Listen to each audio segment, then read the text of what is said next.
उत्साह के साथ वो सारे दिन भी मुझे याद आ रहे हैं जब हम लोग बिजनेस की शुरुआत किए थे। तो परिचय पहले बता दें, हालांकि परिचय सब कुछ बताया जा चुका है और मेरी बहुत कुछ बड़ाई भी की जा चुकी है। मुझे ऐसा लगता है कि ये सब कुछ समर्पित है आरसीएम के लिए, इसलिए कि सब कुछ जो भी हूं मैं ये आरसीएम की देन। आई तो अभी तक कुछ की नहीं गई है, बड़ाई बाद में होगी, अभी तो सच्चाई नहीं सर, और बहुत अच्छा लग रहा है। मैं अपना परिचय दे दूं, नाम एसएन पांडे और एक मेरा गांव है रीवा शहर के बगल कपसा, जिसे हमारे यहाँ के लोग सब लोग जानते होंगे, जो बाहर से नहीं जानते हैं। मैं गांव से हूँ और मैं किसान परिवार से हूँ। मेरे बाबूजी बिल्कुल प्योर किसान है और मैं सौभाग्यशाली ये मानता हूँ कि मेरे बाबूजी किसान है, कुछ और नहीं थे, कोई बड़ी नौकरी में नहीं थे, कुछ इधर उधर से कुछ पैसा बहुत सारा अनाप शनाप नहीं कमा रहे थे। ये मैं अपने आप को इससे बड़ा सौभाग्यशाली मानता हूँ इस बात से। और मैं 4 बहनें 2 भाई, 6 लोगों का हम लोग भाई बहन का परिवार है मेरा। और ये भी मेरे सौभाग्य की बात है कि हमारी 4 बहनें थी। लोगों को शुरुआत में लगता है कि 4 बहनें थी, शुरू में मेरे को भी कभी लगा करता था कि 4 बहनें हैं, हम लोग कैसे क्या करेंगे, इसलिए कि उस दौर में बहुत संघर्ष था जीवन में। और आज ऐसा लगता है कि ये 4 बहनें का होना हमारे लिए बहुत बड़ी सौभाग्य की बात थी। शायद अगर ये 4 बहनें ना होती या कि हमारे बाबूजी कोई बड़ी नौकरी में होते तो आज मैं भी उन लड़कों के जैसे, जो हमारे गांव के लड़के हमारे साथ के लोग हैं, उनके जैसे कहीं ना कहीं हम भी घूमते होते, कुछ 10 रुपए का गुटखा खाते हुए, कुछ और काम करते हुए। ये हमारे लिए बहुत सौभाग्य की बात थी कि हमारी बहनें 4 थी, हमारे अंदर एक जिम्मेदारी थी, हमारे अंदर एक रिस्पॉन्सिबिलिटी थी कि हमें इनके लिए भी कुछ करना होगा। तो बहुत कम एज से हमने संघर्ष करना चालू किया। करीब 14-15 साल की एज से ही पढ़ाई करते समय, पढ़ाई में बहुत मन नहीं लगता था, बहुत ज्यादा पढ़ा लिखा भी नहीं हूँ, पर पढ़ाई करते समय ही हमने कुछ करना चालू कर दिया था। और हमारी जो रुचि थी, हमारे बाबूजी अपने घर में घर के उपयोग के लिए गाय रखा करते थे, तो हमें गाय से बहुत शुरुआत से ही बहुत प्रेम था। और गाय से प्रेम होने के कारण हमने उस व्यवसाय को, उस जो हमारे बाबूजी अपने घर के उपयोग के लिए रखा करते थे, गाय 2-4 गाय भैंस, उसको हमने एज अपने व्यवसाय में तब्दील किया और उनकी सेवा करना चालू कर दिया। और वहीं से हमारा संघर्ष चालू हुआ। और बहुत छोटी सी शुरुआत, अगर आप कहें तो वो एक दौर था जब कोई बैंक हमें 1-2 लाख रुपए लोन देने के लिए तैयार नहीं था।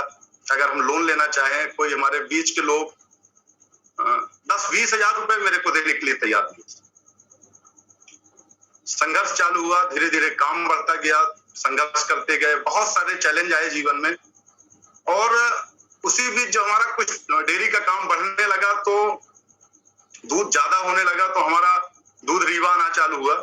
और 2005-6 की बात है, दूध हम पैदा करते थे और हमारे माननीय आरबी द्विवेदी जी, जो हम सबके ग्रेट लीडर हैं, जिनके मार्गदर्शन में हम सब लोग सीख रहे हैं, उनका होटल हुआ करता था उस दौर पे।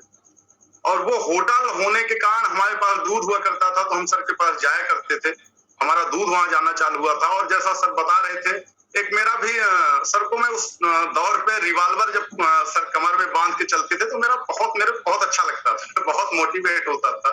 और सर से जाता था इस बात को समझने के लिए कि सर ये रिवॉल्वर का लाइसेंस कैसे बनता है। मेरा भी सपना था कि मुझे भी रिवॉल्वर लेना है। और मैं ये कह सकता हूँ कि जो मेरा सपना था, मेरे 2 उस समय के सपने थे। मेरे को सफारी गाड़ी बहुत पसंद थी, जिसको भी मैं सफारी में चढ़ा देखता था, लगता था काश कभी मैं भी सफारी में चढ़ूं। और मेरे पास रिवॉल्वर हो, ऐसा वो 2 मेरे उस समय के बिल्कुल अहम सपने थे। तो सर से यही रिवॉल्वर के चक्कर में पूछना और डेयरी या दूध का व्यवसाय के कारण हमने सर के पास आना जाना चालू हुआ। और जैसा भी हम एक एएन सिंह जी, जो हमारे ग्रेट लीडर है हमारी टीम के, वो एक वीडियो दिखा रहे थे कि उसमें हम कह रहे थे कि हर किसी को आरसीएम समझ में नहीं आता शुरुआत में, अभी भी लोगों को नहीं समझ में आ रहा। अभी भी लोग रिश्ते के कारण, मित्रता के कारण, लोगों के संकोच के कारण लोग आरसीएम को ज्वाइन कर लेते हैं। उस समय में, आज में हालांकि बहुत सारा फर्क हो गया है, आज बहुत कुछ दिखने लगा है। उस समय बहुत कुछ दिखता नहीं था, कुछ था भी नहीं बहुत कुछ आरसीएम सिस्टम के पास। पर द्विवेदी जी के कहना मना नहीं कर सकते थे, इसलिए कि हमारा दूध भी आता था आपके होटल में, हम आपके से जुड़े भी थे, तो हमने भी उस समय 1500 की किट लेके आरसीएम ज्वाइन कर लिया था। पर ज्वाइन करने के बाद जैसा सबके साथ होता है हमारे साथ भी हुआ, और मेरे को लगा कि ये कहीं ऐसी जगह हमें फंसा दिए हैं, रोज परेशान करते हैं। द्विवेदी जी अक्सर फोन किया करते थे, हमें रोज फोन किया करते थे, महीने में 2-4 बार तो हमारे घर, 1 बार 2 बार 3 बार हमारे घर जाया करते थे। और मैं बोल भी रहा था, हालांकि लोग सुन चुके हैं। और मैं अगर संयोग से घर के अंदर रहा करता था तो घर में वालों से बोल देता था कि बोल दीजिए कि घर में नहीं, मैं मिलना नहीं चाहता था, बहुत दिक्कत होने लगी थी। आरसीएम के कान में द्विवेदी जी के यहाँ होटल कर्मचारी दूध दे जाते थे, हमें धीरमा नाला से साइड से रोड जाती थी, वहां से निकल जाते थे कि साहब अगर देख लेंगे तो पकड़ लेंगे, 1-2 घंटे बिठाएंगे। इस तरह का दौर था, निश्चित रूप से सबके जीवन में ये दौर आता है। एक दिन का संयोग था, सर हमें फोन नहीं किए और सर एक होम मीटिंग करने जा रहे थे। बसामन मामा के बगल में कोई गांव है, कोई हमारे साकेत बंधु थे, उनके यहाँ कोई कर्मचारी अधिकारी थे, उनके यहाँ सर होम मीटिंग करने जा रहे थे। हमें फोन भी नहीं किए कि हम आ रहे हैं, और संयोग था कि हम बाहर थे और सब जीप लेके पहुंच गए। उस समय सर डीआई जीप से चला करते थे। तो हम जब सामने मिल गए तो आप कुछ कह नहीं पा रहे थे।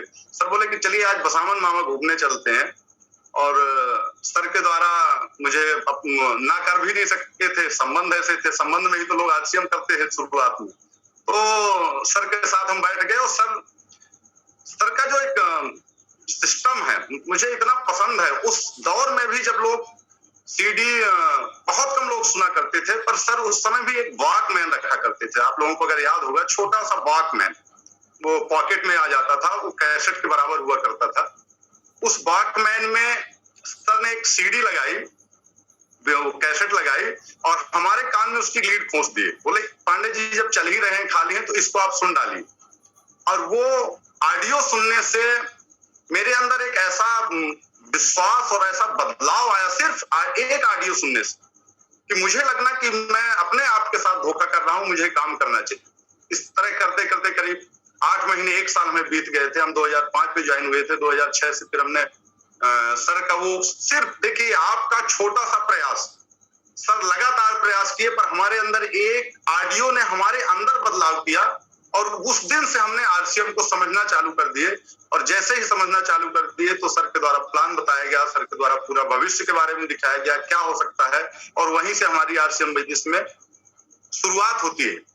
वहीं से हम अपने आप को शुरू करते हैं। और फिर जैसा सर बता रहे थे, हम लोगों ने बहुत, सर का माननीय अरुण शुक्ला जी प्रोफेसर साहब जो हमारे बीच में है, सुंदर लाल जी, ऐसे हमारे सभी ग्रेट अपलाइन जो उस समय थे, डॉक्टर भगवती त्रिपाठी जी थे। आज मैं चाहूंगा एक बार उनके लिए जोरदार सब लोग तालियां बजाएंगे, जो हम सबकी अंतरात्मा में है। और मैं ये भी कह सकता हूं कि मैं जो भी हूँ, जितना आप हमारा इंफ्रास्ट्रक्चर दिखा रहे हैं, जो हमारी प्रोफाइल दिखा रहे हैं, उसमें उनका भी बहुत बड़ा कहीं न कहीं हाथ है। इसलिए कि हम उनके उस घर में उस समय रहते थे किराए से, जहां कामधेनु है उसके जस्ट बगल में उनका एक कॉम्प्लेक्स था, उसमें रहते थे।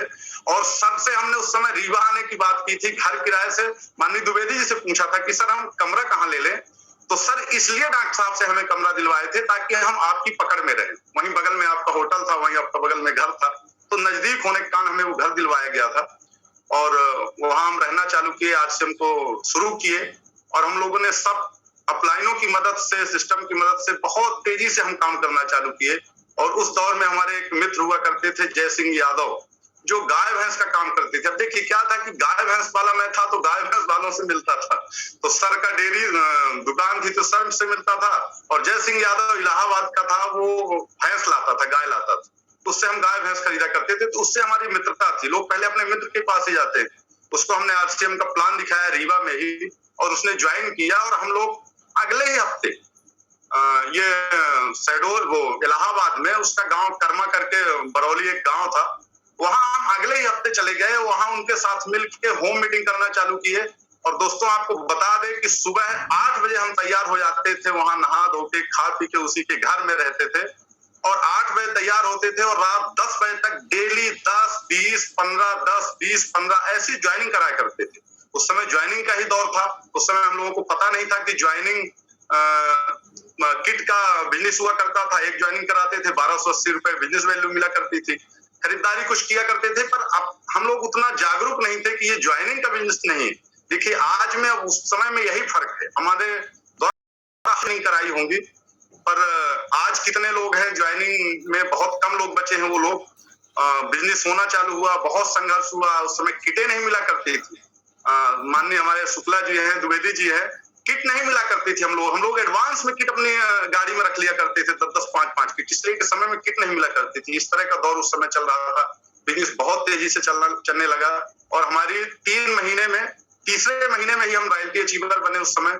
जो आप फोटो, अगर आप कभी प्रोफाइल देखेंगे सुरेंद्र बस जी की, तो उस प्रोफाइल में जो फोटो है वो हमारा सम्मान हुआ था वहीं इलाहाबाद में एक बहुत अच्छा ऑडिटोरियम में, जहाँ एक एयरफोर्स के एक जो व्यक्ति खड़ा हो, एयरफोर्स का कोई अच्छा ऑफिसर था उस समय लड़का वो, और मैं उस समय रॉयल्टी अचीवर बने थे 2 लोग उस महीने में।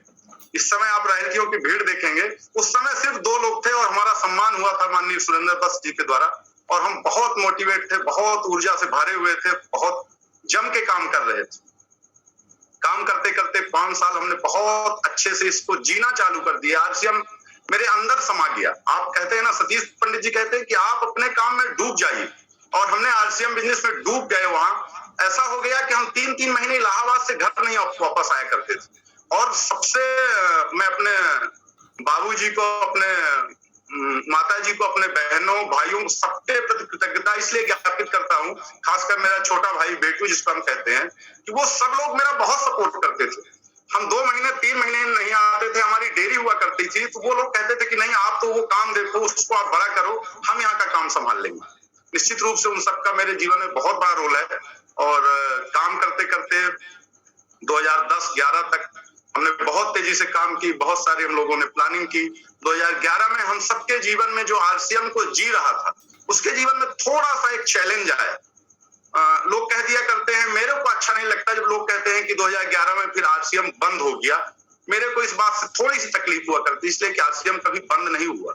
आरसीएम के दौर में, आरसीएम बिजनेस में उस समय 2011-12 में एक संघर्ष आया, और वो संघर्ष आरसीएम को, आज हम लोग जिस आरसीएम को देख रहे हैं, शायद अगर वो दौर ना आया होता तो आज इतना मजबूत सिस्टम आरसीएम बिजनेस बन के दोबारा आपके सामने ना खड़ा होता।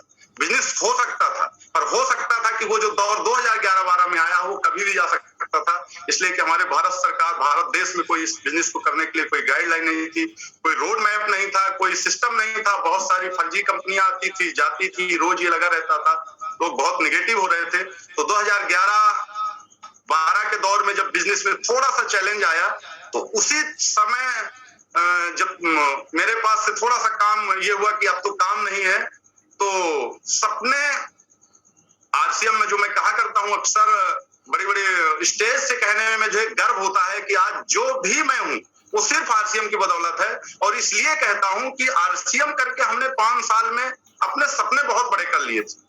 हालांकि हमारे सपने बहुत बड़े, बहुत जब हम छोटे हुआ करते थे तब से थे। और हमारी माता जी अक्सर हंसा करती थी, एक व्यक्ति का उदाहरण दिया करती थी। एक हमारे ननिहाल में वो एक आदमी थे, उनका अक्सर उदाहरण दिया करती थी कि ये, उनका नाम मुझे याद नहीं आ रहा है, वो कहा करती थी कि ये हो गया है।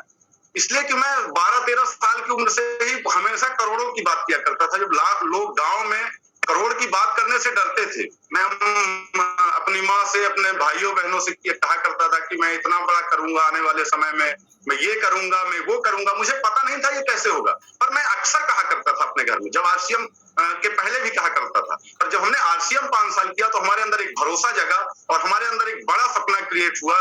खासकर एक प्रोग्राम में जिसमें हमारे वीरेंद्र तिवारी जी और सुंदर लाल जी, अरुण शुक्ला जी, द्विवेदी जी, ऐसे हम सब लोग सुबह सुबह उठ के बड़े सुबह जबलपुर गए थे। और एक कार्यक्रम था माननीय डॉक्टर जितेंद्र अढ़िया जी का, अब चेतन मन पे मीटिंग थी वो। और मेरे जीवन में उस मीटिंग ने कितना बड़ा बदलाव कर दिया जिसको मैं बयान नहीं कर सकता हूँ। जो भी आपको दिख रहा है, जो भी मैं आपके सामने हूँ, वो सिर्फ उस अवचेतन मन की ताकत की बदौलत से। वहां हमने उस बात पे विश्वास किया और अपने आप पे लागू किया और उस पे काम करना चालू कर दिया। और उसी की बदौलत, थोड़ी सी मैं 1 मिनट की अपनी कहानी बताऊंगा कामधेनु की, कि जब आरसीएम बिजनेस में थोड़ा सा चैलेंज आया, उसी समय हम डॉक्टर भगवती त्रिपाठी जी के घर में रहा करते थे, किराए से। और वहीं बगल में उसी दौर पे आज बीजेपी का कार्यालय, मध्य प्रदेश का कह सकते हैं उस समय का, भोपाल के बाद दूसरे नंबर का टॉप लेवल का कार्यालय बनाया गया था, उसी बिल्डिंग से जुड़ी हुई। और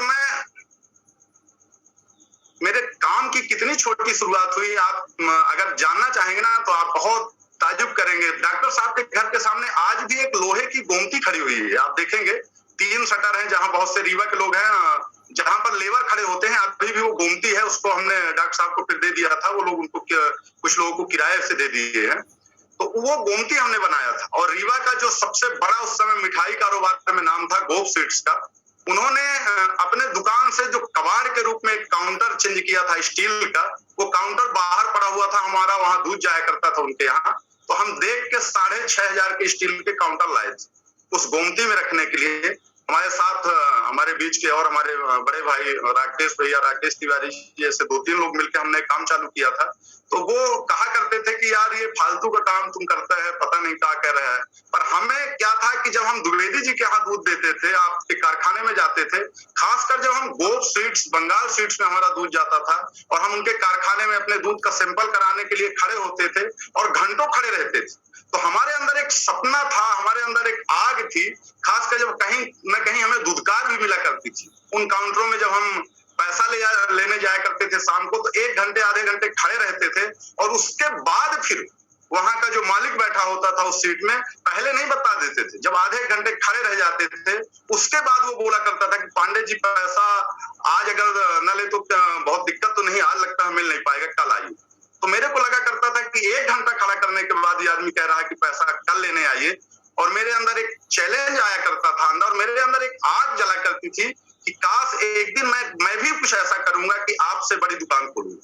ये मेरे अंदर सपना था उस समय। जब उनकी दुकानें, उनका कारखाना देखता था, तो मेरे अंदर एक दृढ़ संकल्प था कि कुछ भी करके एक दिन मैं भी एक बड़ी मिठाई की दुकान खोलूंगा और इन सबसे पूरे शहर में सबसे बड़ी दुकान खोलूंगा। ऐसी मेरे अंदर एक ललक थी। और बीजेपी कार्यालय बन के तैयार हुआ, वहीं बगल में हम रहा करते थे। तो उसका जो सामने का फ्रंट है, हाँ, जो हम बता रहे थे आपको, वो गोमती में आज वो बोर्ड नहीं है मेरे पास, उसकी फोटोग्राफ है। एक बार बाढ़ आई थी, उस समय वो बोर्ड निकल गया था, खराब हो गया था। उस गोमती में हमने ना तो मिठाई का हमारे पास कारोबार था, ना हमारा होटल था, पर बोर्ड में हमने एक चीज लिखी थी, कामधेनु स्पेशल गाय के दूध से निर्मित 100% शुद्ध पेड़ा। वो बोर्ड में हमने लिख दिया था नहीं हमारे पास। वो बोर्ड हमारा 9-10 की बात है, वो लग गया था। दुकान हमारी कामधेनु 26 जनवरी 2013 को पहली ब्रांच, हमारी जो मेन ब्रांच है, उसकी ओपनिंग हुई। पर हमने वहां लिख दिया था इसलिए कि हमने उस अवचेतन की ताकत को समझ गए थे। वहां बताया गया था कि आप जो चाहते हैं उसको विजुलाइज करना चालू कर दीजिए। आप जो भी दुनिया में चाहते हैं, जितना बड़ा चाहते हैं, ये आप परेशान ना होइए कि आपको मिलेगा कहां से, कैसे मिलेगा, कौन दिलाएगा, इसको दिमाग से निकाल दीजिए। आप तो अपना एक काम करिए कि आप अपना बड़ा सपना बनाइए, उसको आप विजुलाइज करना चालू कर दीजिए। निश्चित रूप से आपको काम करना पड़ेगा उसमें, पर वो काम तब करेंगे जब आपको उस तरह के मौके मिलेंगे, जब आपकी उस तरह की परिस्थितियां निर्मित होंगी। और वो परिस्थितियां निर्मित आपका अवचेतन मन करता है। मैं बार बार अवचेतन मन पे बहुत सारी बात करना चाहता हूँ। मुझे बहुत, मेरे जीवन में 100 मतलब कितना बदलाव किया है उसको मैं बयान नहीं कर सकता हूँ। और हमने वो बोर्ड लगा दिया। और मेरा सपना था कि मैं एक दिन ऐसा पेड़ा बनाऊं, मेरी दुकान एक बने और ऐसा पेड़ा बने जिसको लोग विदेश लेके जाएं।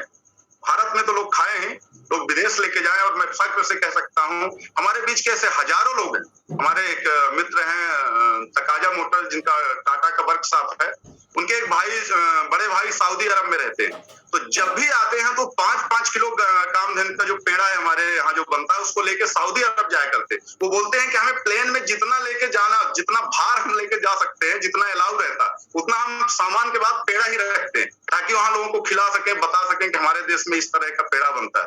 इसलिए कि वहां सऊदी में आपको बहुत दूध के प्रोडक्ट बहुत कम मिलते हैं, दूध ही बहुत कम होता है, आपको गाय ही वहां बहुत कम देखने को मिलती है। अभी उसकी शुरुआत हो रही है।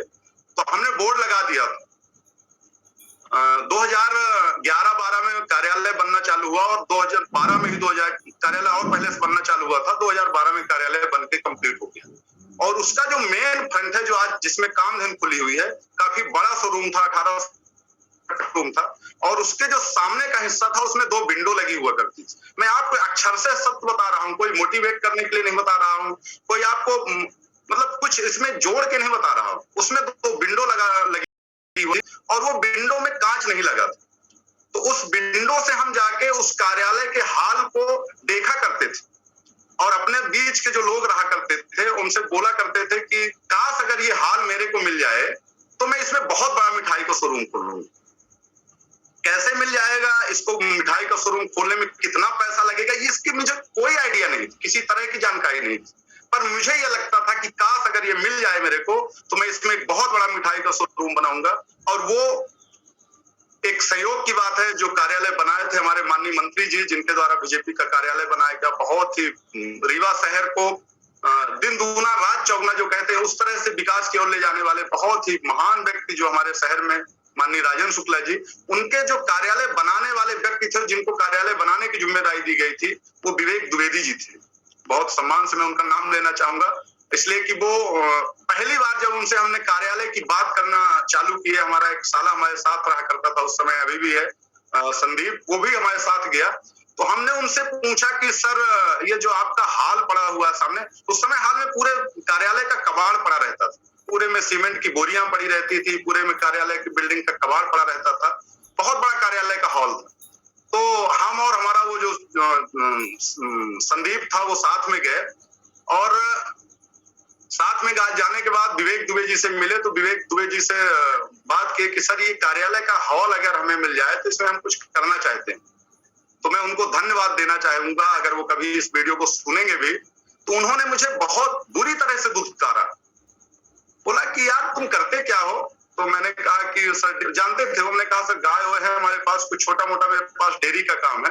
बोला तुम्हारा दिमाग खराब हो गया है, डेयरी का काम है, जानते हो कार्यालय का किराया कितना है, 1800 स्क्वायर फीट का हॉल है, और ये 1 लाख रुपए इसका किराया, क्या सोचते हो 10,000 में मिलेगा ये कार्यालय तुम्हें?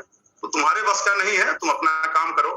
और मुझे थोड़ा सा निराशा तो हुई और बड़ा अंदर से दुख भी लगा, पर लगा कि नहीं मुझे ये कार्यालय लेना है, और मैं उसको विजुलाइज करना चालू किया। और मुझे रात दिन, सतीश पंडित जी कहते हैं कि जब कोई भी काम आपका तब सफल होता है जब उस काम को आपको करना ना पड़े, आप ऑटोमेटिक आप करना चालू कर।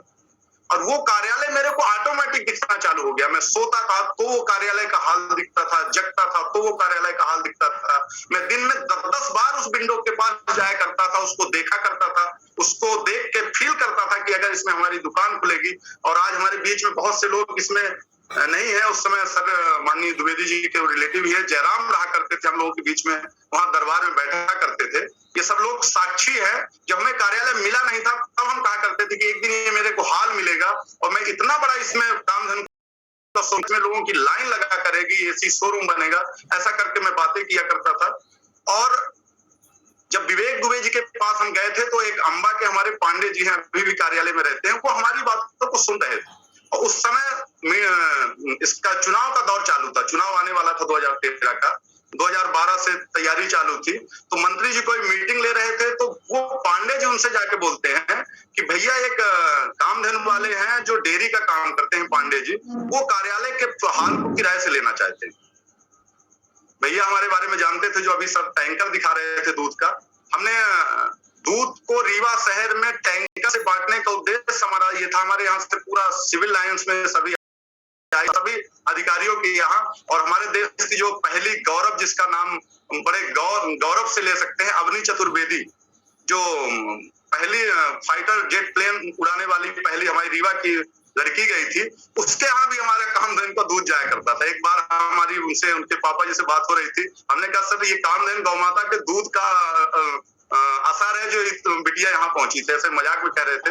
तो हमने टैंकर इसलिए मंगाया था, पूरी ईमानदारी से काम करते थे अपने कारोबार को, डेयरी को अपने। हमारे यहाँ इस बात की शपथ थी तब और आज भी कि जिस बर्तन में हमारे यहाँ दूध दुहा जाता है, कभी उसको ठहरा के उसका जो फेना होता है उसको भी दूध में कभी नहीं डाला जाता था।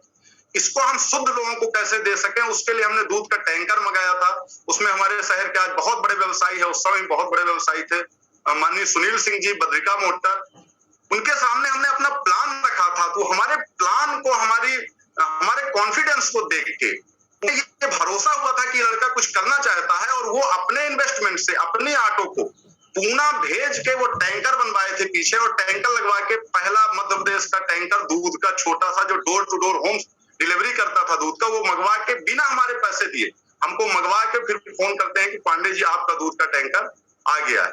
बहुत मुश्किल से उस समय हमने उसको फाइनेंस कराया था इंडसइंड बैंक से। और वो टैंकर, उद्देश्य मेरा ये था कि मैं लोगों के घर में प्योर दूध पहुंचाऊं। तो टैंकर से ऊपर से ढक्कन खोल के दूध डाला जाता था और उसको सील किया जाता था, और नीचे से नल खोल के दूध निकाला जाता था, आपके दरवाजे पे हमारा टैंकर जाता था और आप अपना बर्तन लेके निकलते थे, आपके लोग निकलते थे और उसमें नाप के दूध हमारा कर्मचारी दिया करता था। इस टैंकर को हमने, मंत्री जी की बात हम बता रहे हैं, इस टैंकर को लक्ष्मण बाग में गौशाला में एक भागवत कथा थी, उसका भंडारा था, उस टैंकर को हमने वहां ले जाके दूध 1 क्विंटल दिया था और खड़ा किए थे कि मंत्री जी को दिखाना है। और हमारे परम मित्र जिनका हमारे जीवन में बहुत सहयोग रहा, मैं बहुत इमोशनली उनसे जुड़ा हुआ हूँ, माननीय केपी त्रिपाठी जी जो आज वर्तमान में विधायक है, बहुत मदद की हमारे जीवन में, बहुत। मैं बहुत बहुत उनको धन्यवाद देना चाहूंगा। वो वहां पर एक ऑफिस बनाए थे गौशाला में और उसका उन्होंने फीता कटवाने का उस दिन प्लान किया था कि मंत्री जी आएंगे तो उस ऑफिस का हम फीता कटवाएंगे। और हम भी बोले थे कि केपी भाई ऐसा करना है कि जब आपके ऑफिस का फीता काटे तो उसके बगल में अपना दूध का टैंकर खड़ा कर देते हैं, इसका भी फीता मंत्री जी से कटवाना है। और हम खड़ा किए, बढ़िया धो के दूध भी गया था वहां हमारा, और मंत्री जी आए, उस ऑफिस का फीता काटे। उसी बीच हमारे जो मित्र हैं केपी भाई, वो बोलते हैं कि भैया ये शांति आना है, हमारे बहुत अच्छे मित्र हैं। और संयोग से हमारे बाबूजी बीजेपी के ऐसे पहले व्यक्ति कपसा गांव के थे, पहले फर्स्ट मेंबर। कपसा हमारा पूरा कांग्रेस या इनका राम लखन शर्मा जी कम्युनिस्ट पार्टी के में ही था, बाकी किसी को वोट नहीं मिलती। तो बाबूजी हमारे वहाँ फर्स्ट मेंबर थे बीजेपी पार्टी की। तो केपी भाई हमारे वहाँ प्रमोशन करते हैं कि ये उनके बेटे हैं, मामू हमारे बाबूजी कहा करते हैं। वो बहुत ही कर्मठ और बहुत ही निष्ठा से बीजेपी का काम कर रहे हैं। और ये शांतियान ये दूध का काम करते हैं, ये अभी टैंकर लाए हैं, भैया जाते हैं और बहुत हमें उत्साहित करते हैं। बोले वाह वेरी गुड, आप तो बहुत अच्छा काम कर रहे हैं, तो नई सोच है रीवा के लिए, बहुत अच्छा। ऐसा हमें बहुत उत्साहित करते हैं और वहां से मेरा उत्साह बढ़ता है। और भैया के मन में वो दिमाग में, माननीय मंत्री जी के दिमाग में वो चीज फीड रहती है। जैसे कार्यालय में वो अंबा के पांडे जी जाके बताते हैं कि भैया ये वो पांडे जी आए थे डेयरी वाले, तो तुरंत बुलाते हैं, इसलिए कि उनके दिमाग में मेरा काम, छोटा सा मेरा काम उनके दिमाग में फीड था कि ये कुछ अच्छा करता है लड़का, और बुलाते हैं। सहयोग से मैं घर में नहीं रहता, गाँव चला जाता था, मेरे घर में संदेशा आता है कि भैया बुलाए थे। शाम को जब मैं लौटता हूँ तो मैं बहुत उत्साहित, बताते हैं कि भैया बुलाते हैं, तो मतलब मैं उत्साह से पागल था कि निश्चित रूप से हमें कार्यालय मिल गया, कार्यालय के लिए बुलाया गया था। अगले दिन फिर मीटिंग थी, मुझे फिर बुलाया गया भैया के द्वारा। वहीं पर विवेक दुबे जी भी थे और भैया पूछे कि क्या है विवेक जी, इसका कितना किराया होता है? तो भैया से बोलते हैं कि भैया कितना भी कम तो 50 रुपए स्क्वायर फीट, 1800 स्क्वायर फीट है, तो 90,000 तो इसका किराया होता है। तो भैया हमारे तरफ मुड़ के कहते हैं कि यार ये अपने बीच के हैं और ये अमेरिका नहीं है, स्विट्जरलैंड का किराया ना बताओ, ढेकहा का किराया बताओ। और आज हमारे बीच में माननीय हमारे ग्रेट अपलाइन सुंदरलाल जी हमें दिख रहे हैं सामने, वो उस दौर का ढेकहा देखे होंगे जहां कामधेनु है वहां एक कच्ची नाली हुआ करती थी और एक साहू का ठेला शाम को लगा करता था, जहां लोग मुगोड़ी समोसा आलू बंडा खाते थे। उसी नाले में पूरे उसके दोने पटे रहते थे, बजबजाती हुई नाली थी। लोग, अच्छे लोग वहां खड़ा होना नहीं पसंद करते थे ढेकहा में। ढेकहा एक ऐसा नाम था इस मोहल्ले, ऐसे मोहल्ले का जहां हर आदमी थोड़ा सा कतराता था। वहां पर भैया के द्वारा जब हमें, हाँ, तो भैया बोलते हैं कि यार ये विदेश का किराया ना बताओ, ये अपने इनके हिसाब से किराया बताओ। और हमसे पूछते हैं कि पांडे जी आप कितना देंगे? तो वहां 3 शटर थे सामने और हमने ऐसे ही बोल दिया कि भैया पूछते कि क्या रेट इस समय दुकान चल रही है हाईवे। तो हमने कहा कि भैया एक मिश्रा जी है, उनके यहाँ बीकानेर कचौड़ी वाला भी दुकान खोला है और वो 20 रुपए स्क्वायर फीट लिया है। तो भैया बोलते हैं कि अच्छा 1800 स्क्वायर फीट मतलब 36,000। तो बोले ठीक है, इतने में वो गाड़ी में बैठ जाते हैं। और अगले दिन फिर वो बोलते हैं कि विवेक जी से मिल लेना। और विवेक जी उस समय स्वामी विवेकानंद पार्क बना हुआ, जो आज कॉलेज चौराहे में बना, उस समय बन रहा था, उनके पास जाते हैं। वो फिर से मेरे को बहुत डांटते फटकारते हैं, बोले यार तेरे बस का ये नहीं है, तो इसमें परेशान ना हो, दिमाग से निकाल दे इस कार्यालय को और भैया से जाके बोल देना कितना भी कम तो इसका किराया 60,000 रुपए रहे। बहुत निराश हुआ। संदीप भी मेरे साथ था और ये वो कहने लगा, सब लोग कहने लगे यार फालतू की बात ना करिए, आपके बस का नहीं है, हम लोग कहाँ इतना बड़ा बिजनेस कर पाएंगे। पर हमें लगा कि नहीं, हमें तो करना है। और 4-5 दिन बीतते हैं, हम सब्जी मंडी, हमारे पास एक गाड़ी हुआ करती थी उस समय, अभी भी वो गाड़ी हमारे पास सुरक्षित है, प्लेटिना गाड़ी। हम लोग बहुत सारी सब्जी मंडी जाया करते हैं कि हम लोग आलू खरीदेंगे तो 2 रुपए किलो सस्ती मिलेगी, ऐसा हम लोगों की मानसिकता रहती है। हम लोग बहुत सारी सब्जी लेके लौट रहे थे और भैया का चुनावी दौर था, तो गोल पार्क में महेश जी के यहाँ बैठे हुए थे। तो हम रुकते हैं, जबकि वो संदीप हमें बोलता है कि अरे चलिए आप ये फालतू की बात ना करिए, कुछ नहीं होने वाला। हमने कहा यार एक बार फिर प्रयास कर लेते। और भैया के सामने जाते हैं, भैया पूछते हैं क्या हुआ पांडे जी, तो हम अक्षर से सत्य बताते हैं भैया से कि भैया ऐसा ऐसा है, विवेक भैया हमें बहुत डांटे हैं और बोले हैं कि यार तुम्हारे बस का नहीं। तो मंत्री जी कहते हैं कि आप फोन लगाओ उनको। फोन लगाता हूँ, फोन नहीं लगता। अपने पीए से बोलते हैं कि इनको बोल देते हैं कि विवेक जी सैटरडे था अगला दिन, फ्राइडे की बात थी, बोले कल संडे पड़ेगा, परसों मंडे को जाके इनका एग्रीमेंट करा देना है 36,000 में। हमसे पूछे आप कितना दोगे, 20 रुपए तो आप बोले ही हो, तो 36,000 होता है भैया, बोले 36,000 में एग्रीमेंट करा देंगे। और मेरा उस हाल का एग्रीमेंट हो जाता है और मैं नाचते हुए, कूदते हुए, उछलते हुए घर आते। घर आने अभी मेरे को ये पता नहीं है कि ये एग्रीमेंट हो जाएगा और इसमें क्या पूंजी लगेगी, कितना पैसा लगेगा। मैं ये सारी कहानी आपको इसलिए बता रहा हूं कि इससे आप अपने आप को रिलेट करेंगे और अपने जीवन में इस कहानी से आप बहुत बड़ा बदलाव करेंगे, इसलिए कि इसमें छिपा है आकर्षण का सिद्धांत, जिसकी अभी हम आगे बात करेंगे। मैं घर आता हूं, बहुत उत्साहित होता हूं, मतलब मेरे को नींद आना बंद हो जाती है, मैं रात दिन वो अपना शोरूम देखने लगता हूं और मेरा 10 से 15 दिन में, उस समय हमारे आदरणीय माननीय दादा भाई जिनको हम कहते हैं सांसद, जो वर्तमान में सांसद थे, उस समय जिला अध्यक्ष हुआ करते थे बीजेपी पार्टी में, वो वहीं रहा करते थे। उनके बीच में गए, वो सारा सब कुछ कागज तैयार हुआ और एग्रीमेंट दादा भाई खुद जाके रजिस्ट्रार ऑफिस एग्रीमेंट करवाए और मेरा एग्रीमेंट हो गया। अभी मुझे पता नहीं है कि ये बिजनेस कितना बड़ा है, इसमें कितने पैसे लगेंगे। हम 2-3 लोग साथ में उस समय काम कर रहे थे। हम लोगों ने प्लानिंग की कि हम लोग 2-2, 4-4, 5-5 लाख रुपए लगा के 10-12 लाख लगा के इसमें बहुत अच्छा शोरूम बना ले। पर जब एग्रीमेंट हो गया तो एक हमारे शहर के बहुत प्रतिष्ठित इंजीनियर है, इंजीनियर सिद्धार्थ सिंह जी, वो आते हैं और वो आके उसके बारे में देखते हैं और हम पूछते हैं कि सर इसमें कितना पैसा लगेगा, तो वो बताते हैं कि इसमें 15 से 20, कम से कम 15 लाख रुपए इसका जो आप इंटीरियर करवाओगे इसमें लग जाएंगे। फिर हम काउंटर के बारे में बात करते हैं और जो उसका इंफ्रास्ट्रक्चर में जो सारी चीजें लगती थी, तो लगा कि इसमें तो 50 लाख रुपए लगेंगे।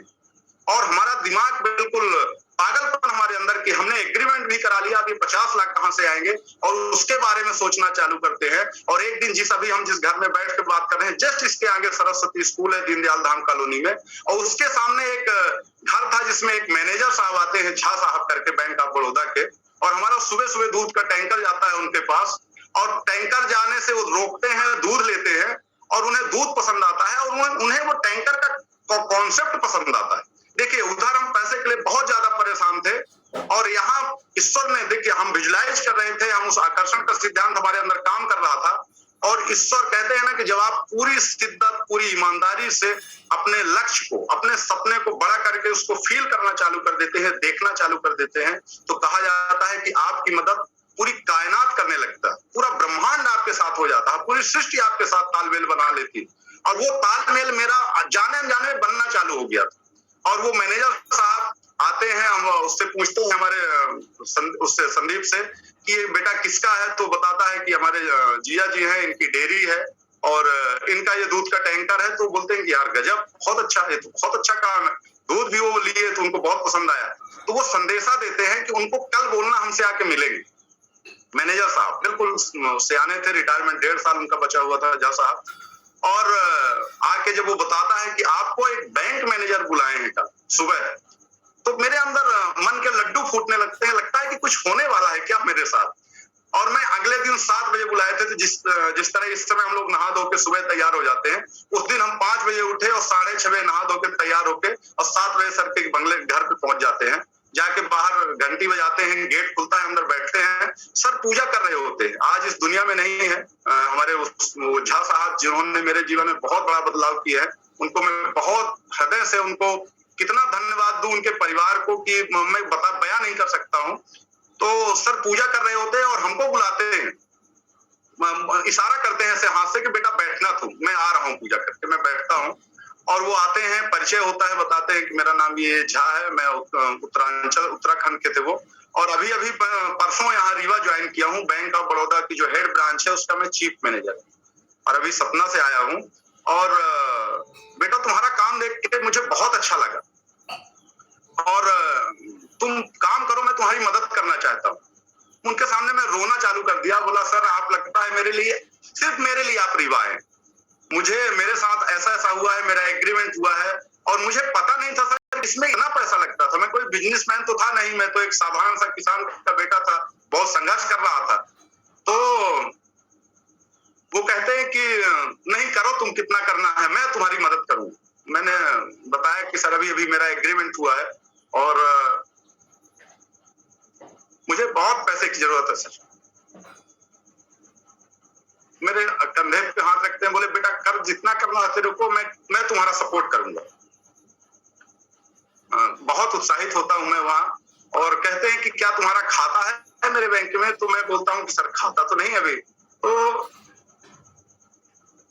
बोलते हैं कि करेंट अकाउंट खुलवाना पड़ेगा 10,000 रुपए लेके। हमने कहा ठीक सर, 10,000 रुपए की व्यवस्था करते हैं और जाके करेंट अकाउंट खुलवाते हैं उनके खाते बैंक में। और ये आप भरोसा करिए कि जो उनको ईश्वर ने उनकी बुद्धि को जो कभी नहीं करना चाहिए था, उन्होंने 1 सप्ताह के अंदर हमारे खाते में, मतलब हमारे उस ग्रुप में, कामधेनु डेयरी में 50 लाख की सीसी लिमिट जारी कर दी, जो आज तक के रिकॉर्ड में बैंक में नहीं होता है। किसी नए व्यक्ति का जिसका आज खाता खुल रहा हो और 8वें दिन उसकी सीसी बन जाए 50 लाख की। अगर आप बैंकिंग को जानते होंगे, आप बिजनेस को जानते होंगे, तो 20% आपके वार्षिक टर्नओवर का 20% की ही सीसी लिमिट जारी होती है। जब आपका 5 करोड़ का टर्नओवर हो तब आपकी 20% सीसी लिमिट जारी होती है। हमारी उन्होंने 50 लाख की सीधे लिमिट जारी कर दी और वो लिमिट जारी हुई, 7वें दिन हमारे खाते में पैसा आता है। उन्होंने ना हमारा रिकॉर्ड चेक किया, हमारे जो साथ थे ना कोई रिकॉर्ड चेक किए, ना कोई बहुत ज्यादा फॉर्मेलिटी किए, कुछ जमानत में मॉर्टगेज में जमीन मिल लिए और सीसी लिमिट जारी होती है 50 लाख की। वहीं से हम फटाफट लोगों के खाते में पैसा एडवांस ट्रांसफर करना चालू करते हैं और कामधेनु बन के तैयार हो जाती है। ये आपको हम इसलिए बताए हैं कि ये मायने नहीं रखता कि आप कौन हो, किसान के घर से हो, आप मजदूर हो, आप कैसे हो, कोई मायने नहीं रखता। आप सोचते क्या हो, इस पे सब कुछ निर्भर करता है। जो मेरे साथ 101% हुआ है, इसको मैं चाहता हूं कि हर कोई इस बात को समझ ले ताकि सबके जीवन में बदलाव हो सके। मेरे को ये अवचेतन मन, मेरा आकर्षण का सिद्धांत मेरे साथ जो किया, वो जिसको आप कल्पना नहीं कर सकते वो किया और वो लिमिट जारी हुई, मेरा काम चालू हुआ, मेरी कामधेनु खुली। और मैं जो भी करता हूँ, मंत्री जी जब कार्यालय दिए थे तो एक शब्द बोले थे कि पांडे जी एक काम करना, कार्यालय हम बहुत दिल से बनाए हैं, जितना हम दिल से बनाए हैं, जितना अच्छा बनाए, आपको इसमें उसी तरह की दुकान खोलना है। मैंने बहुत विश्वास से कहा था भैया बहुत अच्छा करेंगे। और जब कामधेनु की ओपनिंग करने भैया फीता काटने आए, बहुत से लोग शायद हमारे बीच के रहे होंगे, हमारे माननीय सुंदरलाल जी जो हमारी अपलाइन है, ग्रेट अपलाइन सर थे वहां। 1 घंटे सर माननीय मंत्री जी ने भाषण दिया था और सिर्फ हमारा उत्साह और हमारा प्रमोशन किए थे, इसलिए कि हमने उस समय, आप अभी वीडियो में देख रहे थे, दूध की मिल्क एटीएम मशीन जो पूरे मध्य प्रदेश में, इंदौर, भोपाल, जबलपुर, ग्वालियर महानगर में नहीं लगी थी, हमने मध्य प्रदेश की पहली दूध की एटीएम मशीन कामधेनु में लगाई। दुनिया में मिठाई लोग आग से बनाते थे, भट्टियां लगाते थे डीजल की, गैस की। हमने उस दौर पे 10 साल पहले, आप बहुत देखेंगे तो बहुत पीछे थे हम लोग, पर हमने उस दौर में मिठाई बनाने का एक नया तरीका निकाला था और हमारे यहाँ स्टीम बॉयलर लगा था, हमारे यहाँ भाप से मिठाई बनती थी। हमारे कारखाने में आज भी आपको कोई आग, कोई डीजल, कोई मिट्टी का तेल, कोई भट्टी देखने को नहीं मिलेगी मिठाई का, भाप से मिठाइयां बनती थी। तो जब मंत्री जी देखे थे तो बहुत खुश हुए थे और बहुत प्रमोशन हमारा किए थे स्टेज से और कामधेनु को शुरुआत हुई। और जो मैंने सपना देखा था जब मेरे पास कुछ नहीं था कि मैं इस तरह की कामधेनु बनाऊंगा, ऐसा मेरा एसी काउंटर होगा, इस तरह की मेरी भीड़ लगेगी, लोग लाइन से आया करेंगे। आप वीडियो में भी देख चुके हैं, उस दुकान में लोग लाइन से आना चालू की और कामधेनु खुलते ही उसी 26 जनवरी को ओपन होती है। और मेरा फर्स्ट दिन का बिजनेस, मैं ये कहने में संकोच नहीं करूंगा कि मेरा पहले दिन का बिजनेस 56,000 कुछ रुपए का हुआ था। कोई भी बिजनेस में आप पूरे अपने बीच के हर दुकानदार से आप पता करिए, ओपनिंग में तो उसके नात, रिश्तेदार, मित्र यार आते हैं, बिजनेस हो जाता है, पर अगले दिन 56,000 का बिजनेस फिर 5600 में आ जाता है। और वो हमारे कामधेनु गौ माता का आशीर्वाद था कि वो 56,000 का बिजनेस कामधेनु अगर शाम को 4 बजे भी खुलती, कोई ऐसा चैलेंज आ जाता है, कोई बाढ़ आ गई, कोई कोरोना कारण बंद रही, किसी भी कारण, अगर शाम को 4 बजे भी कामधेनु खुलेगी और 4 घंटे के लिए खुली रहेगी, तब भी 56,000 को क्रॉस करेगी। आज तक का ऐसा रिकॉर्ड, आज तक ऐसा कभी नहीं हुआ कि वो 56,000 के फिगर को नीचे कामधेनु आई हो। और कामधेनु वहीं से बनना चालू हो गई, बढ़ना चालू हो गई। 2016 में हमारी दूसरी ब्रांच बनी, अभी हम तीसरी ब्रांच बहुत अच्छी बनाने जा रहे हैं सुंदरिया मॉल में, बहुत अच्छा शोरूम। और हमारा बहुत बड़ा, जैसा सर बता रहे थे, आप पेपर में भी देखेंगे, बहुत डिटेल में उसका पेपर स्टार न्यूज ने हमारे बारे में निकाला था। अभी हम करीब 14-15 करोड़ की बहुत अच्छी अपने गांव में एक बहुत अच्छी प्रोसेसिंग यूनिट बना रहे हैं। और इस बात को मैं बता रहा हूं कि ये भी हमारे विजुअलाइजेशन का रिजल्ट। जब मेरे पास कोई यूनिट अभी 5 साल पहले से हम अपने लोगों से कहना चालू कर दिए, मेरे को एक फैक्ट्री लगानी है, बहुत बड़ी फैक्ट्री लगानी है, ये करना है, वो करना है, और आज फैक्ट्री लगते हुए मुझे दिख रही है। और आज आगे 5 साल बाद कामधेनु कहाँ जाएगी वो मुझे आज दिख रहा है। और आरसीएम में अगले 5 साल बाद हम कहाँ रहेंगे वो भी मुझे आज ही दिख रहा है। और मैं आपको ये सीक्रेट बताना चाहता हूं कि आप अगले 5 साल में जहां जाना चाहते हैं उसको देखना आज ही चालू कर दीजिए।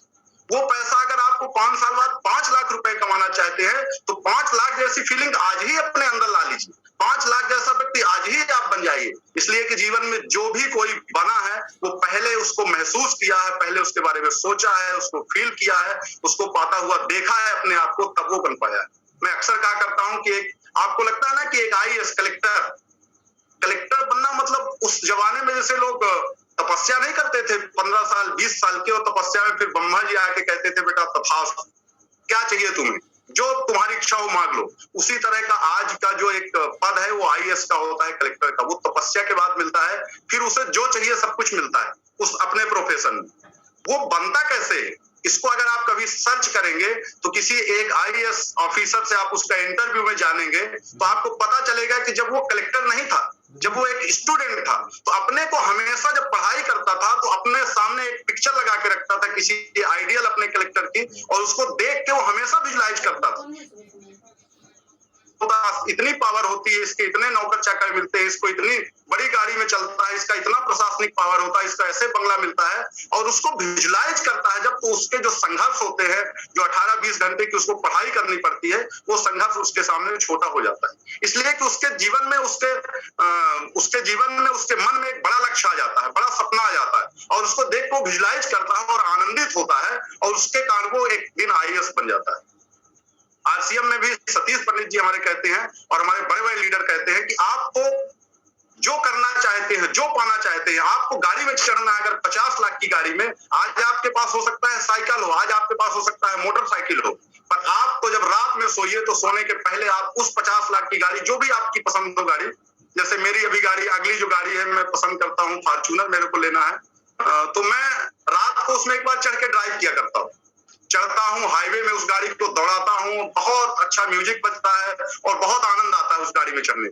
अगर आप ऐसा करना चालू कर देते हैं तो उस गाड़ी कैसे आएगी, उस रास्ते में आप अपने आप चलना चालू कर देंगे, वो परिस्थितियां आपके सामने निर्मित होना चालू कर देंगी। आप सतीश पंडित जी जैसा आप अपने बिजनेस में आरसीएम किसी को ज्वाइन कराना चाहते हैं तो आप विजुलाइज करना चालू कर दीजिए कि आज मेरे साथ उस तरह की पर्सनालिटी आने वाली है, वो पर्सनालिटी आ रही है जिससे मेरा बिजनेस इतना बड़ा हो जाएगा, और देखेंगे कि आने वाले समय में आपको पता नहीं चलेगा और कोई सतीश पंडित आपके ग्रुप में आकर ज्वाइन हो जाता है। ये इसकी पावर है। इसके पावर हम टाइम आज तिवारी जी हमें आदेश कर दिए हैं। क्या सर मैं इसको आगे अभी थोड़ा सा आरसीएम पे बात कर लूं, समय है मेरे पास? जी सर, पूरा समय है सर, 8 बजे तक पूरा समय। जी जी, बहुत बहुत धन्यवाद। तो आज मैं बहुत समय लगा दिया आपने अपनी ही बातों पे करते हुए, पर वो मेरी कोई बात नहीं है। मैं इसलिए समय लगाया हूं कि वो सारी बातें आरसीएम की, वो जो भी मैं बताया हूं वो मेरी पर्सनल कोई बातें नहीं, वो सिर्फ आरसीएम की इसलिए बताया हूं।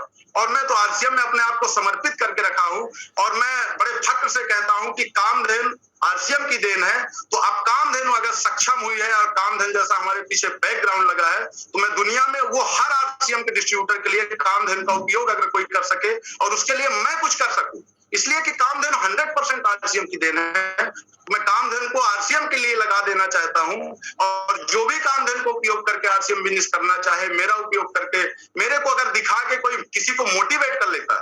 आज मेरे बीच में 308 लोग हैं, अगर इन 308 लोगों में से 8 लोगों के जीवन में मेरे द्वारा 1% बदलाव आता है तो मैं दुनिया की सबसे बड़ी अपनी कमाई यही मानता हूं। इसलिए कि ये कामधेनु बार बार कह रहा हूं, मेरे अंदर जुबान में, मेरे हृदय में है कि कामधेनु सिर्फ और सिर्फ आरसीएम बिजनेस की देन, इसलिए कि हमें आरसीएम बिजनेस से बहुत बड़ा सोचना सिखाया, बहुत बड़ा करने की क्षमता दी है। और हमारे बीच में ऐसे ग्रेट हमारे अपलाइन, जो मैं बहुत सौभाग्यशाली हूँ कि मेरे को आरबी द्विवेदी जी ऐसी कर्मठ, उनका भी बहुत जीवन संघर्ष से आगे बढ़े हैं वो, और बहुत कर्मठ व्यक्ति हैं। उनकी कर्मठता को आप देखेंगे, उनके बारे में जिस दिन आप जानेंगे ना तो आपको गर्व होगा कि आप ऐसी अपलाइन के साथ काम कर रहे हैं।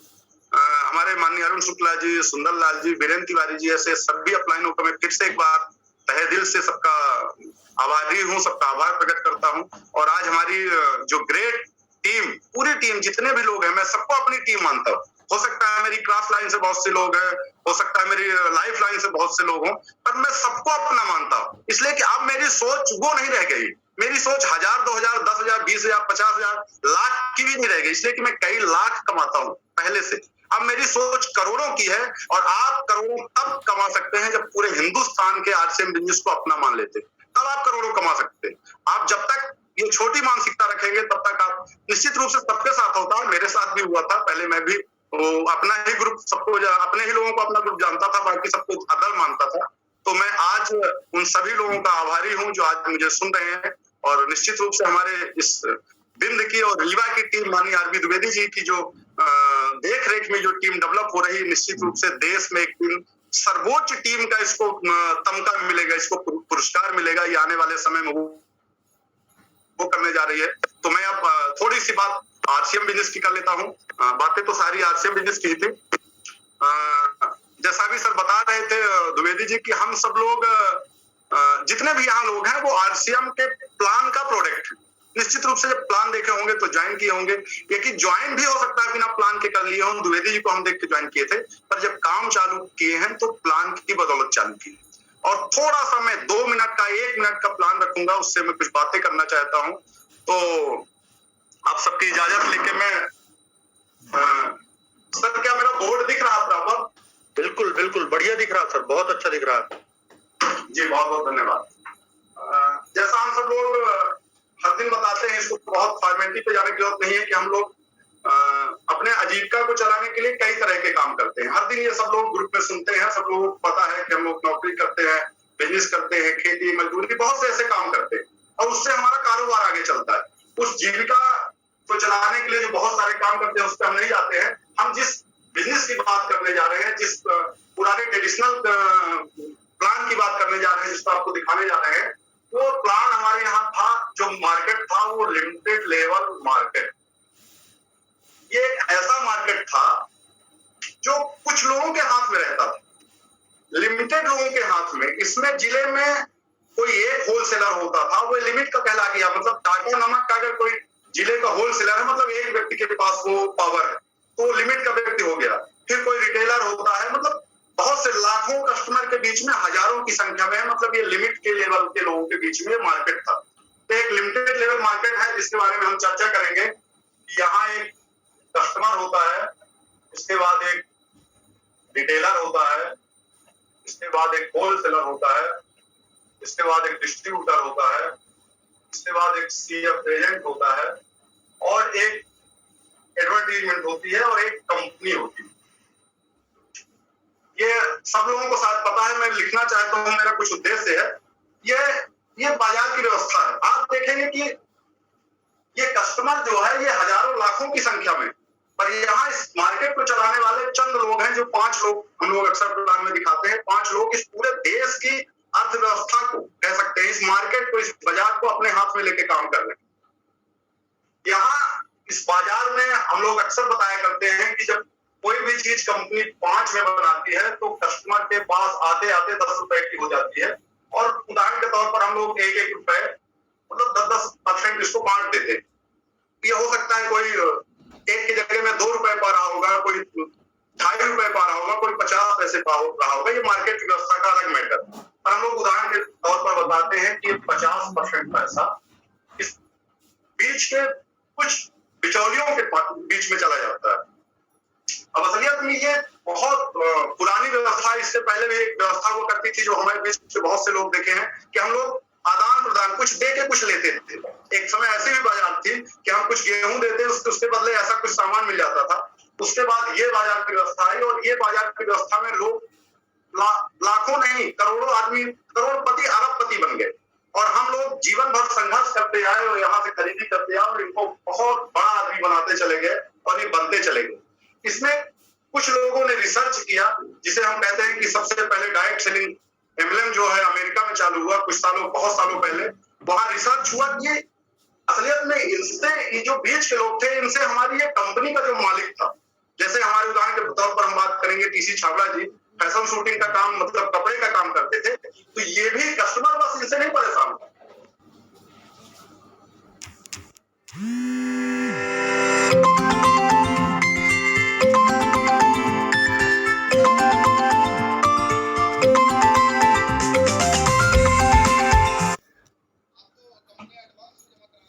एक दौर था जब लाखों का माल कंपनी उधार दे देती थी डिस्ट्रीब्यूटर को, और फिर वो 2 महीने बाद वो डिस्ट्रीब्यूटर सिर्फ छोड़ देता था और कंपनी का पैसा मेट देता था। मतलब इस सिस्टम से कंपनी भी बहुत ज्यादा परेशान है। कंपनी कभी कोई गारंटी नहीं थी कि जो मार्केट में वो सामान ले रहे हैं उसको पैसा वापस आ रहा है, और ये सारा खेल जो होता था बीच के बिचौलिए में हो जाता था। तो कंपनी और ग्राहक इसके बीच में सोचा गया, एक रिसर्च हुआ कि कुछ ऐसा कर दिया जाए कि जिससे इस बीच के सिस्टम को हटा दिया गया है। बहुत सारी इसमें बातें हैं, आप सब लोग जानते हैं कि बीच में बहुत सारी मिलावट भी हो जाती है सामान में, बहुत सारे डुप्लीकेट हम लोगों के बीच में वीडियो है, करीब करीब हमारे सब पुराने साथी हैं, जो नए साथी भी होंगे वो अपना प्लान डिटेल में अपने अपना जो भी उनको बुलाए होंगे वो डिटेल में समझ लेंगे। इसमें बहुत सारी बातें। एक जो सबसे महत्वपूर्ण बात है वो है ऐश्वर्या राय, ये एडवर्टीजमेंट की। इसमें मैं थोड़ा सा मेरे अंदर जो आता है इसलिए मैं बिजनेस देखता हूँ करता हूँ, तो सबको शायद बहुत कम पैसे मिलते हैं इनकी अपेक्षा। सबसे ज्यादा पैसा ऐश्वर्या राय को मिलता है। मेरी सौंदर्यता का राज लक्ष्य सौंदर्य, ये कहने।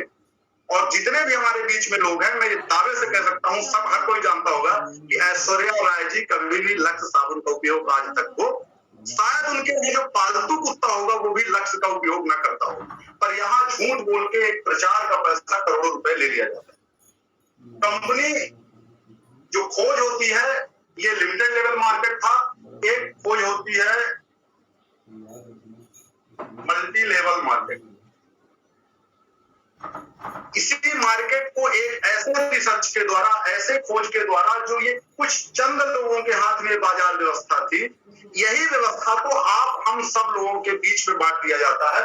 इसी को कहा जाता है MLM, मल्टी लेवल मार्केटिंग। मतलब मल्टी कर दिया गया, लोगों के बीच में वो ताकतें दे दी गई, वो आपको पावर दे दी गई जो कुछ साल पहले, कुछ दिन पहले इन लिमिटेड लोगों के बीच में पावर थी। वो पावर हमें क्या क्या मिलती है, आप एक बार इसको समझेंगे। इसमें थोड़ा सा मैं फोकस करता हूं कि जब आप RCM के डिस्ट्रीब्यूटर बन जाते हैं तो आपके पास कितनी ताकत आ जाती है, इसको आपको फील करने की जरूरत है। और एक बिजनेसमैन होने के नाते मैं इसको बताना चाहता हूं कि रीवा शहर का होलसेलर जब टाटा नमक की एजेंसी लेता है तो सिर्फ वो रीवा शहर में ही टाटा नमक बेच सकता है, आप जान लीजिए। पहले तो कई लाखों रुपए डिपॉजिट करता है, और डिपॉजिट करने के बाद जब उसको एजेंसी मिलती है तो उससे आप एक बार पूछिए कि क्या आप इस नमक को सतना जिले में बेच सकते हैं। उसके पास ये पावर नहीं है, वो सतना जिले में उस नमक को नहीं बेच सकता। पर आप जैसे ही यहाँ इस कंपनी के बाद, इस सिस्टम के बाद, जिस सिस्टम की हम बात कर रहे हैं, जब ये RCM रूपी एक सिस्टम में आप सवार हो जाते हैं, जब इसकी टिकट आपकी बुक हो जाती है, जब आपका डिस्ट्रीब्यूटर नंबर मिल जाता है, तो बहुत सारी बातें हैं। जो पैसा 50% यहाँ जा रहा था वो 5% पैसा यहाँ इसके चलाने में खर्च होता है, बाकी 10% से 32% तक परफॉर्मेंस बोनस मिलता है, 3% से 8% तक रॉयल्टी मिलती है, और 1% से 5% तक टेक्निकल मिलता है। ये 45% पैसा हमारे आपके बीच में बांटा जाता है, एक सिस्टम के थ्रू बांटा जाता है। उसकी ज्यादा चर्चा डिटेल नहीं करेंगे, उसकी चर्चा आप लोग अपने अपलाइन से समझ के बात कर लेंगे कैसे बांटा जाता है। पर ये बांटने के बाद आप ये देखिए कि कंपनी ने आपके भरोसे इस व्यवस्था को ही दूर। पीसी छाबड़ा जी के बारे में एक बात सोचिए कि जो सालों साल से कपड़े का व्यापार ट्रेडिशनल मार्केट में कर रहे थे, उन्होंने जिस दिन संकल्प लिया कि अब हमें अपना कारोबार डायरेक्ट सेलिंग में करना है, तो उस दिन ही वो संकल्पित हो जाते हैं। और ये एक सिस्टम है कि जब आप अपना प्रोडक्ट डायरेक्ट सेलिंग में बेचना चालू कर देते हैं, आप फिर कंपनी वो आप ट्रेडिशनल मार्केट में नहीं बेच पाते। और आपके ऊपर 2000 में उन्होंने ये इतना बड़ा कस्टमर के ऊपर भरोसा किया कि अपने कारोबार को बंद करके फैशन शूटिंग को, कपड़े के कारोबार को डायरेक्ट सेलिंग में लेके आ जाते हैं। और आप इतने पावरफुल हो जाते हैं, जो कस्टमर होता था, जो अभी तक जिसके हाथ में कुछ नहीं था, आज वो इतना पावरफुल हो जाता है कि उस टाटा नमक के डिस्ट्रीब्यूटर्स के पास जो लाखों रुपए लगा के डिस्ट्रीब्यूटरशिप मिलती है रीवा में बेचने के लिए, जिस दिन आप आरसीएम की आईडी जनरेट कर लेते हैं उस दिन आपको एक ऐसी पावर मिलती है कि आप अपने प्रोडक्ट को रीवा में नहीं, सतना में नहीं, मध्य प्रदेश में नहीं, पूरे हिंदुस्तान में कहीं भी बेच सकते हैं और कहीं भी खरीद सकते हैं। कितनी बड़ी पावर आपके हाथ में आती है, इसको एक बार फील करने की जरूरत है। आरसीएम बिजनेस हमें फ्री में मिल जाता है, हमारे पास कोई ज्वाइनिंग का पैसा नहीं लगता, हमें सिर्फ 1000 की खरीदी कर लेने से मिल जाता है, इसलिए हम आरसीएम को हल्के से लेते हैं। ये कोई हल्का बिजनेस नहीं है, बहुत बड़ा बिजनेस है। मुझे तो ऐसा लगता है कि इसमें करोड़ों रुपए का इन्वेस्टमेंट हो तो इससे ज्यादा जितना लोग अभी सफल हो रहे हैं इससे ज्यादा लोग सफल होंगे। इसलिए जब हम बड़ा पैसा बड़ी पूंजी लगाते हैं तो हम तौर तरीके अपने रहन सहन को, अपने काम करने के तरीकों को बदल देते हैं। इसमें कोई पूंजी आपकी नहीं लगती, आप अपने बहुत जल्दी अपने तरीके को बदल नहीं पाते हैं, इसको आप बहुत गंभीरता से ले नहीं पाते हैं, इसलिए आपका बिजनेस बहुत बड़ा नहीं हो पाता है। तो यहाँ ये 45% एक सिस्टम के थ्रू बढ़ना चालू हो जाता है, आपके पास बहुत सारी पावर मिल जाती है। आप जितने प्रोडक्ट आरसीएम में अगर अभी 800-600 जो भी प्रोडक्ट है, सारे प्रोडक्ट की डिस्ट्रीब्यूटरशिप आपके पास है। वो एक आपके पास एक ऐसा आईडी नंबर है जिसकी आप ताकत समझेंगे तो पूरे प्रोडक्ट की डिस्ट्रीब्यूटरशिप है। और आने वाले समय में आप जो सोच सकते हैं, जो प्रोडक्ट को आप सोच लीजिए कि ये होना चाहिए आरसीएम में, आने वाले 10 साल के अंदर वो सारे प्रोडक्ट आपके साथ रहेंगे। आप हवाई जहाज से लेकर सुई से लेकर हवाई जहाज तक कोई भी प्रोडक्ट खरीदने के पावर, मतलब कोई भी प्रोडक्ट खरीद के आप बेच सकते हैं, ये पावर आपके पास इसी आईडी नंबर पे मिली हुई। आज 600 है, जिस दिन 6000 प्रोडक्ट हो जाएंगे उस दिन भी आपके पास यही पावर रहेगा कि आप 6000 की डिस्ट्रीब्यूटरशिप मिल जाती है। बहुत सारी इसकी बातें हैं, बहुत सारा पावर है आपको जो इस बिजनेस में मिलता है, इसको समझने की जरूरत है। बहुत बड़ा काम है, बहुत महान सिस्टम में हम लोग जुड़े हुए हैं। आगे अब एक छोटा सा ये प्लान, बिल्कुल आप इस प्लान को जानते हैं तो इस प्लान को बताए बिना हमें लगता है कि ये मीटिंग थोड़ी सी अधूरी टाइप में रहती है, इसलिए हमने इस प्लान को रखा है। इसके बारे में आप इसको जानेंगे, समझेंगे और निश्चित रूप से ये प्लान और ये आईडी नंबर बहुत पावरफुल है। मैं इसे बार बार दोहराता हूं इसलिए कि इसे आपको समझने की जरूरत है। इसमें जब तक आप इसको नहीं समझेंगे, इसकी पावर को नहीं समझेंगे, इससे आपके जीवन में क्या हो सकता है। इसी तरह की ज्वाइनिंग मुकेश कोठारी जी की भी हुई थी और इसी तरह की ज्वाइनिंग सुरेंद्र बख्श जी की भी हुई थी। जिस दिन वो चालू किए थे तो बिजनेस जीरो से चालू किए थे। हम लोग कहते हैं कि हम यहाँ ज्वाइन है, वहां ज्वाइन, हर कोई जहां ज्वाइन है वहां से उसका बिजनेस है और वहां से उसको करोड़पति बनने का अवसर मिलता है। ये प्लान आप डिटेल में समझेंगे। मैं अब कुछ इसकी बात करना चाहता हूं जिसको लेके हम लोग इन सारी बातों से आप मोटिवेट तो हो सकते हैं, पर बिजनेस मोटिवेट होने के बाद जब आप काम करना चालू करते हैं तब आपका बिजनेस बड़ा होना चालू होता है। और डेली हम लोग प्लान में, मीटिंगों में अपनी कुछ बातें रखती हैं जो कंपनी की बातें हैं, जैसे हमारी 6 बेसिक 8 कोर, ये हम लोग बोलते हैं इसको डेली। और मीटिंगों में तो इसको जैसे पढ़ा जाता हो, जैसे एक बहुत अच्छे लेखक और बहुत अच्छे मोटिवेशनल स्पीकर को एक दिन मैं सुन रहा था, जैसे हमारे यहाँ भगवत गीता जो है वो बहुत महान ग्रंथ, बहुत महान बुक्स लिखी गई और भगवान कृष्ण 5000 साल पहले हम सब लोगों को मोटिवेशनल स्पीच देके और वो गीता के रूप में हम लोगों के पास दे दी गई कि आप इससे कुछ जीवन में सीख के बहुत बड़ा कर सकते हैं। पर हमारा ये कह सकते हैं इसको आस्था से जोड़ के तो रखा गया, पर ये दुर्भाग्य की बात है कि उस भगवत गीता को हम लोगों ने अपनी ऐसी आस्था से जोड़ लिए कि उसको लाल कपड़े में बंद करके और पूजा की जगह में रख देते। और उसको टच करने के लिए हमें बताया गया बहुत पहले से कि नहीं बेटा, पाँव में चप्पल पहन के या बिन नहाए इसको छूना नहीं। जबकि मुझे ऐसा लगता है, जो उस व्यक्ति के द्वारा जो मैं सुन रहा था, कि भगवत गीता तो आपके हमेशा बिस्तर में होनी चाहिए। जब आप मन पड़े आपको तो ये पढ़ लें, और इसको मैं अपने पास रखता हूँ। और अगर आप इसको पढ़ना चालू कर देते हैं तो दुनिया का ऐसा कोई मोटिवेशनल चीज, कोई सवाल ही नहीं है। अर्जुन ने हम सब लोगों के लिए इतने लाखों सवाल किए थे, वो भगवान कृष्ण से जवाब लिए थे ताकि हमारे जीवन में वो सारे सवाल के जवाब मिल सके। इसलिए कि अब इस कलयुग में तो भगवान कृष्ण पैदा होने आ नहीं रहे अभी, तो वो सब कुछ देके, पूरा मैनुअल देके हमारे जीवन को हम कैसे बहुत बड़ा कर सकते हैं वो देके भगवान कृष्ण चले गए हैं। और ये बुक्स हम कहते हैं कि हर मोटिवेशनल के बुक्स के साथ आप इस बुक्स को भी शामिल करिए, अपने पास रखिए, थोड़ा बहुत पढ़िए, इसको बहुत आनंद आएगा, बहुत एनर्जी मिलती है। इसको आपको हाथ में लेने मात्र से एनर्जी मिल जाती है। जब आप भगवत गीता अपने हाथ में से उठाते हैं तो आप अंदर से एक रोमांचित होते हैं। इसको उठाते ही आपके अंदर एक अलग तरह की एनर्जी का प्रवाह होने लगता है। मैं आप सब लोगों से निवेदन करूंगा, अगर आरसीएम हमारे देश में बहुत सारे बदलाव लाना चाहता है, अभी कल परसों की एक जो 7 बजे से मीटिंग होती है उसमें मैं देख रहा था कि एक कोई हमारे बीच के मुस्लिम भाई थे, मैं कहने में इसको संकोच नहीं करूंगा, कि देश की एक बहुत बड़ी समस्या हिंदू मुस्लिम का जो युद्ध बहुत दिनों से चलता आ रहा है, जो अंदर भावनाएं दुर्भावनाएं के रूप में है हिंदू मुस्लिम को एक दूसरे के प्रति, मुझे ऐसा लगता है कि किसी सरकार में ये ताकत नहीं कि उसको एक दूर कर सके उस समस्या को। अगर किसी में ताकत है तो सिर्फ और सिर्फ आरसीएम बिजनेस। उस व्यक्ति को मैं देख रहा था, उसके इतने अच्छे भाव थे, वो मेरा भाई था जो आरसीएम में भी ज्वाइन है।